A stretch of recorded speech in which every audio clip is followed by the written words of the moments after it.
नमस्कार मित्रों, आज के इस वीडियो में हम लोग जिक्र करेंगे class 12th Hindi model paper solution के बारे में। यहाँ पे आप देख पा रहे हैं पूर्णांक 100 नंबर, सामान्य हिंदी, समय 3 घंटे 15 मिनट। और यहाँ पर मित्रों इस मॉडल पेपर का हम लोग तीसरा क्वेश्चन देखेंगे। तीसरा क्वेश्चन मित्रों देखिए है क्या, दिए गए पद्यांश पर आधारित निम्नलिखित प्रश्नों के उत्तर देना है, 10 नंबर का है। तो इसमें 2 है, तो हम लोग अथवा वाला क्वेश्चन हल करेंगे, ये वाला। ठीक, यहाँ पे आप देखिए, यहाँ पे आपका क्वेश्चन का आंसर है। और देखिए अथवा में क्या है, ये है धरती माता की कोख में जो अमूल्य निधियां भरी हैं। और लास्ट में यहाँ पर देखिए हमारे भावी आर्थिक अभ्युदय के लिए इसकी सबकी जांच पड़ताल अत्यंत आवश्यक है। राइट, तो मित्रों देखिए ये आपका पद्यांश है, पद्यांश को पढ़ना है और यहाँ पर प्रश्न दिए होते हैं और प्रश्नों के उत्तर इन्हीं में ढूंढकर आपको अपने बोर्ड एग्जाम में लिखना रहेगा पेपर कॉपी से।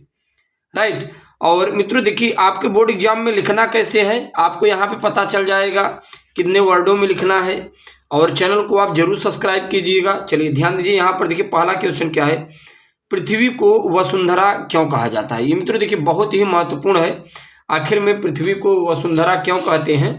तो यहाँ पर ध्यान दीजिएगा, पृथ्वी को वसुंधरा मित्रों क्यों कहा जाता है। पृथ्वी को वसुंधरा इसलिए कहा जाता है क्योंकि पृथ्वी में विभिन्न प्रकार की मूल्यवान निधियां वस्तुएं भरी हुई हैं। बात समझ में आ रही है। पृथ्वी को वसुंधरा इसलिए कहा जाता है क्योंकि पृथ्वी में विभिन्न प्रकार की मूल्यवान निधियां वस्तुएं भरी हुई हैं, इसीलिए पृथ्वी क्या कहा जाता है, वसुंधरा कहा जाता है। अब दूसरा मित्रों देखिए इसका क्या आंसर होगा, क्या प्रश्न है और क्या आंसर होगा, यहाँ ध्यान दीजिए। दूसरा मित्रों देखिए क्या है, कह रहा है पृथ्वी की देह को किसने संवारा है। मित्रों जो पृथ्वी का देह है, पृथ्वी जो है इसकी देह को किसने संवारा है। तो यहाँ पर देखिए क्या कह रहा है, दिन रात बहने वाली नदियों में, दिन रात बहने वाली नदियों ने पहाड़ों को पीस पीस कर अगणित प्रकार की मिट्टियों से पृथ्वी की देह को संवारा है। बात समझ में आ रही है।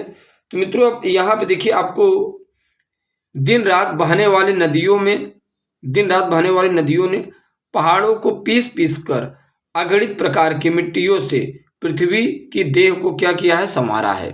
बात समझ में आ रही है। चलिए इसके आगे आप ध्यान दीजिए, इसमें क्या है मित्रों, यहाँ पर ध्यान दीजिए, हमारे आर्थिक अभ्युदय के लिए क्या आवश्यक है। मित्रों जो हम लोग की आर्थिक स्थिति है उनके अभ्युदय के लिए, उनके उत्थान के लिए क्या आवश्यक हो सकता है। तो यहाँ पर ध्यान दीजिए, हमारे भावी आर्थिक विकास की दृष्टि से यह जांच पड़ताल आवश्यक है कि पृथ्वी के गर्भ में स्थित बहुमूल्य रत्न धातुएं, खनिज पदार्थ, अन्न, जल, फल और इसी प्रकार की अनेक अनमोल वस्तुओं जिन्हें धरती छिपाए रखती है। बात समझ में आ रही है। अब आगे देखिए इसमें क्या कहा जा रहा है, जिन्हें धरती छिपाए रखती है तथा देह को सजाने वाली अनेक प्रकार की मिट्टियों का परीक्षण करें कि वह किस किस कार्य में उपयोगी है। तो मित्रों आप देख पा रहे हैं ये जो आपका बहुत ही महत्वपूर्ण है मित्रों, ये पृथ्वी हमारे आर्थिक अभ्युदय के लिए क्या आवश्यक है पृथ्वी पर, ये आपको लिखना है। तो इसमें देखिए कहा क्या गया है, हमारे भावी आर्थिक विकास की दृष्टि से यह जांच पड़ताल आवश्यक है कि पृथ्वी के गर्भ में स्थित बहुमूल्य रत्न धातुएं, खनिज पदार्थ, अन्न, जल, फल और इसी प्रकार की अनेक अनमोल वस्तुएं जिन्हें धरती छिपाए रखती है तथा देह को सजाने वाली अनेक प्रकार की मिट्टियों का परीक्षण करें कि वह किस प्रकार के कार्य में उपयोगी है। राइट, और अब इसके आगे देखिए मित्रों 5 और भी आगे क्वेश्चन है जो कि आपके लिए बहुत ही महत्वपूर्ण हो जाता है। यहाँ पर देखिए इसमें क्या कह रहा है, यहाँ पर देखिए अगला मित्रों इसमें देखिए क्या है क्वेश्चन, पाठ का शीर्षक एवं लेखक का नाम लिखना है।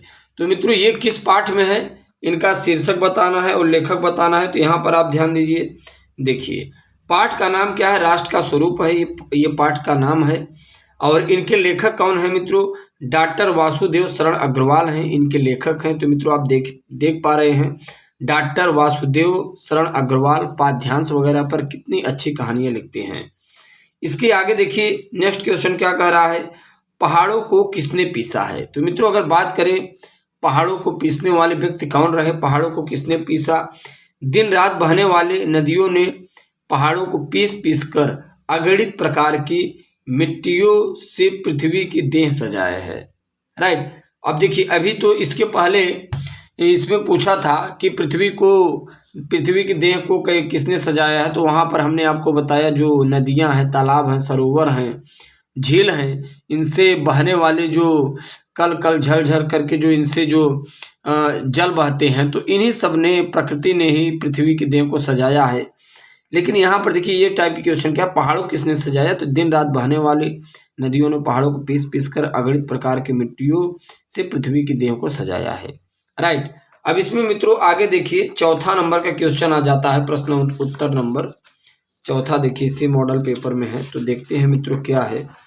यहाँ पर ध्यान दीजिए, चौथा है पद्यांश। वो गद्यांश हमने बताया था, ये पद्यांश है। निम्नलिखित पद्यांश पर आधारित प्रश्नों के उत्तर देना है। ठीक, तो अब यहाँ पर मित्रों आप ध्यान दीजिए, पद्यांश पर जो आधारित है प्रश्न उत्तर, ये देखिए। तो यहाँ पर देखिए मित्रों, यहाँ पर पहला देखिए, उपर्युक्त पद्यांश के शीर्षक तथा कवि का नामोल्लेख करना है। पद्यांश का शीर्षक, कवि का नामोल्लेख करना है। तो देखिए शीर्षक श्रद्धा मनु है और कवि का जो नाम है श्री जयशंकर प्रसाद हैं। आगे देखिए क्या कह रहा है, जो कि बहुत ही महत्वपूर्ण है मित्रों आपके लिए। आगे नेक्स्ट क्वेश्चन कह रहा है रेखांकित पंक्तियों की व्याख्या करना है। तो रेखांकित पंक्ति की व्याख्या कैसे करना है, देखिए कवि कहता है कि उस नाले के आवरण के बीच में श्रद्धा का कोमल अंश दिखाई दे रहा था, जो ऐसा लग रहा था मानो मेध रूपी वनों के बीच कोई गुलाबी रंग का बिजली का फूल दिख रहा है। बात समझ में आ रही है। इसके आगे आप देखिए मित्रों क्या कहा जा रहा है, इसके आगे कहा जा रहा है, यहाँ पर देखिए मेध बन बीच में रूपक अलंकार है। देखिए अगला मित्रों क्या है, मेघ बन बीच में कौन सा अलंकार है, तो रूपक अलंकार है। नेक्स्ट देखिए, प्रस्तुत पद्यांश में नायिका की मुख्य तुलना किस प्रकार की गई है, तो प्रस्तुत पद्यांश नायिका की मुख्य तुलना लालिमा युक्त सुर से की गई है। किससे मित्रों, लालिमा युक्त सुर से। छवि धाम शब्द का अर्थ स्पष्ट कीजिए। छवि धाम शब्द का क्या अर्थ है, तो छवि धाम जो शब्द का अर्थ है मित्रों सौंदर्य के स्थान से है। किससे है, सौंदर्य के स्थान से। तो मित्रों यदि आप चैनल पर नए हैं, चैनल को आप जरूर सब्सक्राइब कीजिएगा। बाकी हम लोग नेक्स्ट वीडियो लेक्चर के साथ मुलाकात करने का प्रयास करते हैं। जय हिंद।